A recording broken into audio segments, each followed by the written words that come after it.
Good afternoon and welcome back to another episode of Sko Buffs Sports, your number one place for Buff Sports and News. I'm Madelyn. And I'm Zoe, and I am so excited to be here today. We've got a lot to cover, so let's get right into it. With the regular season coming to a close and March creeping closer and closer, we have lots of basketball content for you. First, Simeon was at the women's game yesterday, and they have our summary. Hi, I'm Simeon for Sko Buffs Sports, and I'm here at the CU Event Center. And though the final score may read Stanford 73 to Colorado 62, that does nothing to tell the entire story of Thursday afternoon. The Buffs came out with their hair on fire defensively, giving up just 5 points to the number 3 team in the country. Stanford lived up to their resume for the rest of the game, though, as they crept back into it in the second and outscored Colorado by 12 in the third, putting Colorado's back against the wall heading into the fourth. Though they promptly responded, with Jalen Sherrod leading the charge in the comeback with a tough layup with 24 seconds to go to tie the game and force overtime. In that overtime period, the Buffs and Stanford went back and forth with a missed free throw by Stanford, ultimately forcing a second overtime period. In that second overtime period, though, the Buffs unfortunately ran out of gas, and with Stanford outscoring them 13-2. It was a hard-fought loss for the Buffs today, as they look forward to Senior Day on Saturday against Cal before the conference tournament and ultimately the NCAA tournament. I'm Simeon for Sko Buffs Sports, and that's all I got for now. Despite the tough loss yesterday, the Buffs showed that they can compete with any team on any day. They'll get a chance to get it right on Senior Day tomorrow afternoon when Cal comes to town. With the Golden Bears also comes former Buff Peanut Tuitele's return to Boulder. Tuitele transferred to Cal last offseason after 4 years with the Black and Gold. We're excited to see how she does back on her old stomping grounds. Around the rest of the Pac-12, the Buffs women got some help last night. Both Arizona and UCLA, with chances to gain some ground on CU in the conference standings, both suffered upset losses. These results helped the Buffs secure a first-round bye in the Pac-12 tournament in Las Vegas next week and has them sitting firmly in the number 3 spot in the league, a spot they can secure with the win tomorrow. On the national side, CU did not make the cut in the NCAA Tournament Selection Committee's top 16 seed reveal last night, leaving them on the outside looking in for home court advantage in the first few rounds of the Big Dance. With no more opportunities for quality wins in the regular season, the Buffs will need an impressive showing next week in Vegas to secure a top 4 seed. The men's basketball team fell flat last night in an uninspiring loss against USC, falling by a score of 84-65. The Trojans controlled the game basically the entire way, breaking free after the opening minutes and maintaining a healthy lead throughout the contest. KJ Simpson led the way for the Buffs with 18 points in the loss, while Trojans guard Boogie Ellis poured in 21 points to lead all players. It's the Buffs' third loss in their last 4 games, and a tough test awaits them on Sunday when the number 4 UCLA Bruins come into the keg. Tip-off will be at 2 p.m. for that one. With just 2 games left in this disappointing regular season, the Buffs men sit at 9th in the Pac-12 standings currently. With a 2-game lead over 10th place Stanford, it's looking more and more likely that CU will be locked into the 8th versus 9 matchup in the first round of the Pac-12 tournament in a few weeks. You know, talk of the Pac-12 tournament has me thinking of this week's trivia question. We were wondering, when was the last time the CU women got a bye in the conference tournament? We'll have that answer for you later in the show. But first, we've been thinking a lot about the Pac-12, and there could be some movement around the conference with the USC and UCLA's time as members coming to an end. Here's Alex Roberts with more on Buff Banner. Hey everyone, this is Alex Roberts hitting you all with today's Buff Banner. As both of you know, the Pac-12 will become the Pac-10 after next season. UCLA and USC will leave the conference in 2024 to join the likes of Ohio State, Michigan, and Nebraska in the Big Ten. With the Pac-12 looking to restructure their television contract after they leave, the question that I know everyone has on their mind is who is going to bring the Pac-12 back up to, 12 teams. So here are my top 5 candidates to join the Pac-12. And next to me here, the current map of the Pac-12 schools. With USC and UCLA leaving, we can just cross them out. And so now that that's out of the way, let's move on to the list, starting with the teams that I think have the lowest chance to get in. At number 5 is either Montana or Montana State. I know what you may be thinking. These are FCS schools. What business do they have making the jump up to the Power 5 level? They've proven that they're powerhouses at the FCS level, and I think it would be interesting to see what they can do at the upper echelon of college sports. Heck, Montana State's men's basketball team just won the Big Sky last season. Now, those schools are long shots, But up next at number 4 is New Mexico. Their basketball program was ranked for 3 weeks this season and has one of the most electric environments in the country. Just imagine the pit during a game versus Oregon or Washington or Arizona. It's an untapped market for the Pac-12 and could bring the conference more outreach. Unfortunately, though, their football team has been lackluster for the last decade or two, so that really knocks them down a level below some of the other candidates. All right, moving on to the 3 markets that seem the most likely for the Pac-12 to pick, and they all hail from the Mountain West. First up, the 2 Nevada schools, Nevada and UNLV. I think these 2 schools would be a package deal, though they have a history of being separated. But I don't think these schools would want to leave the in-state rivalry behind. But if I were to pick just one school of these 2, I would pick UNLV because of that location. The Pac-12 already has strong ties to Las Vegas. The football championship and the basketball tournament is played in Vegas. UNLV also has a national championship for men's basketball, so they'd fit in the Conference of Champions. UNLV's women's basketball is also currently on a 17-game heater and finds themselves ranked. So in short, UNLV is my choice of the 2 Nevada schools. Moving on to the top 2, the 2 schools I personally would pick to join the Pac-12. Boise State and San Diego State. Both these schools currently play in the Mountain West, just like the majority of this list. These schools both have a good recent history in football and basketball, but SDSU has been known more for their basketball and Boise State their football. Plus, they just got a new football stadium in San Diego, so you get 2 schools who can compete with the other Pac-12 schools that specialize in one of the 2 major NCAA sports, football and basketball. Not to mention, SDSU gets the Pac-12 back in the Southern California market, although it's not as prestigious as the 2 schools they're losing in USC and UCLA. Plus, the conference would get a new market in Idaho. So what do you think? Is there a school on here that you think has no business being on here? If so, what other schools do you think would fit in the Conference of Champions?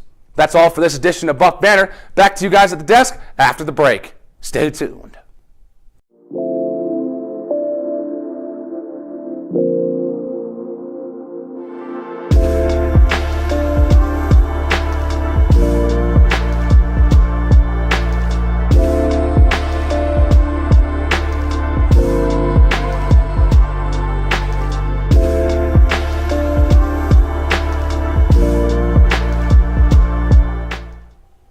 The men's Division I club hockey team season is coming to an end this weekend in a rivalry matchup against the CSU Rams.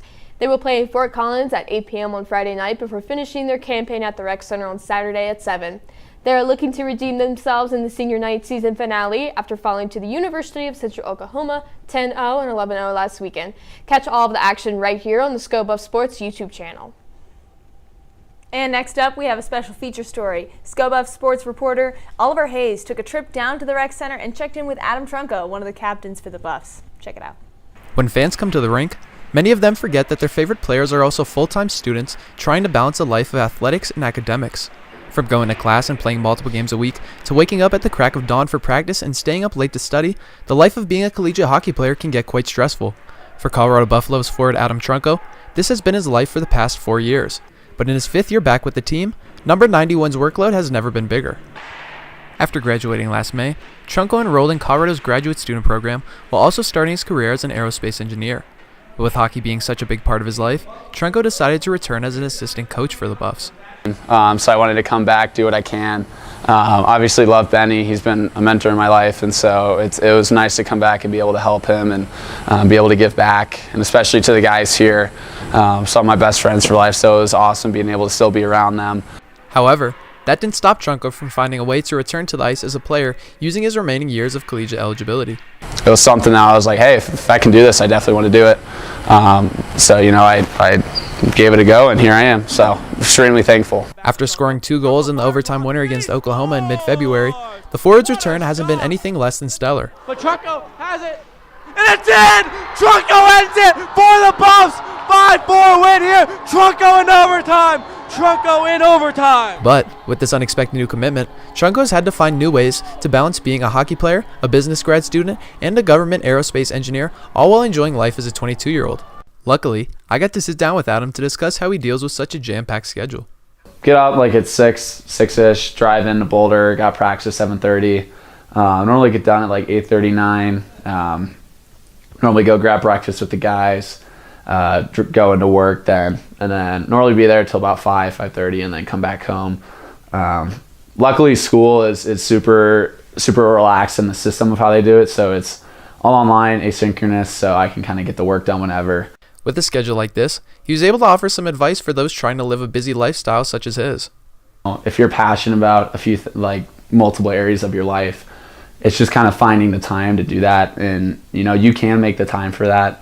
Obviously, it was something that I wasn't sure if I was going to be able to do with working and everything else in my life, and adding in classes, but then also hockey obviously was something that I wasn't sure if I was going to be able to do, but it was something that I wanted to do, to a point where it was like there's not really anything that's going to stop me at this point. I know it's going to be a lot, but I'm prepared for that. With that type of mindset, it is not hard to imagine how Adam Trunko is able to lead a life with such productivity.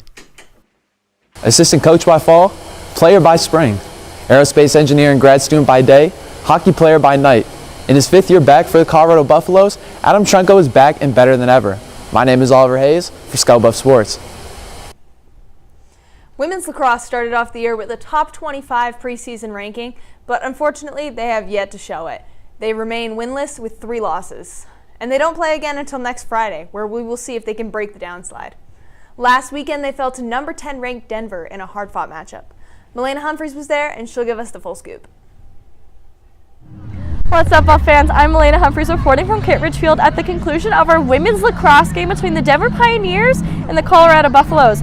Unfortunately, the Buffs succumbed to the Pioneers 9-8. The first quarter was really rough defensively as Denver put up 3 goals unanswered, but we eventually got ourselves on the scoreboard when we saw goals from Rudy as well as McGee.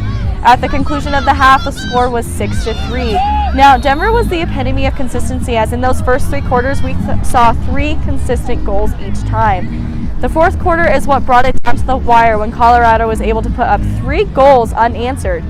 We had a final 2-minute man advantage, but unfortunately Colorado just couldn't convert, and that gave us the final score of 9-8. We had 2 Buffs with hat tricks. We saw Charlie Rudy, who had 4 goals, and Sam McGee, who had 3. I'm Malaina Humpheys reporting from Kit Ridgefield. The men's club lacrosse started off their season with a bang. They faced off against Nebraska last Sunday and annihilated them 19-1. This is a strong start to the season, although the Cornhuskers were coming off a 2-7 season. The Buffaloes will travel to Virginia, my hometown, to face off against Liberty University this Saturday. This game will certainly be a tougher win, and we'll see how it goes.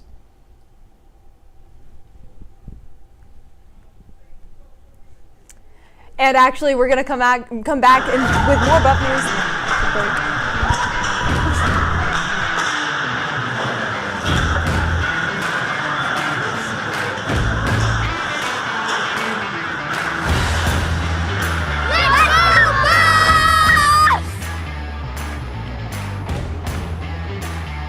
Sko Buffs!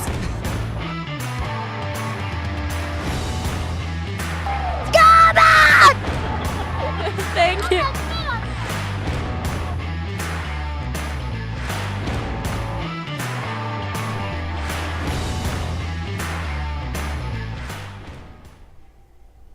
The ski team heads to Alaska for 2 critical meets, closing out the season with the Alaska Anchorage Invitational.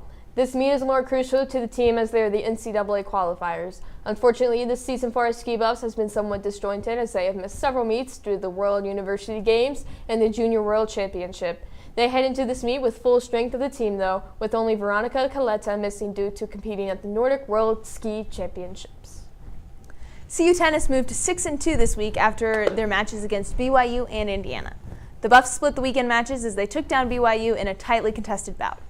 CU wasn't able to carry the momentum over to Sunday, where Indiana handled the Buffs, despite Mila Stanijevic and Ellis Ventura's dominant start to the day. The doubles pair won the first match at 6-0.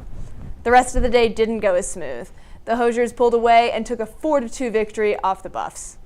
Despite the loss, CU is now officially ranked in the ITA poll. They're ranked just 39th in the expanded poll, but will have a few opportunities to make up some ground this weekend. They face Nebraska and South Dakota on Friday and Saturday. CU has lost their last 6 against Nebraska, so let's hope that changes. This past Saturday, the Buffs track team competed in the USATF Indoor Championships. Two current Buffs finished top 8 at the competition. Avery McMullen finished 5th in the hurdles, and Jada Green was right behind her, finishing 7th. We hope to see more success from these two running forward in this season. But the track team is composed of more than just runners. The throwing team is looking particularly strong this season, especially at those indoor championships. So strong that they're breaking records. Guyanese Sammy broke a CU school record in the weight throwing with a 19.62 meter throw.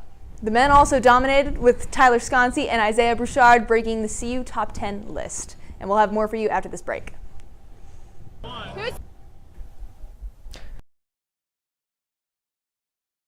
Who's the biggest Buff fan here? Me! That guy. Sko Buffs. Go Buffs, baby! We're all about the Buffs! Sko Buffs! They can't contain us. We're the best. We can't be stopped. Sko Buffs! Sko Buffs! Sko Buffs! Welcome to Rapid Fire. I'm Oliver Hayes. Sports season is heating up, with many of our favorite teams fighting for wins right now. Track and field will compete both Friday and Saturday, and so too will tennis. Track and field is facing Washington, while tennis is on the road facing Nebraska and South Dakota. And if you enjoyed Thursday's jam-packed slate of hoops, we have more. The women's team hosts Cal on Saturday at noon, while the men's team is hosting UCLA at 2 on Sunday. Those two teams will be fighting for positioning in the upcoming Pac-12 tournament. Those games will be key. Well, that was quick. Some may say rapid. Back to you guys at the desk.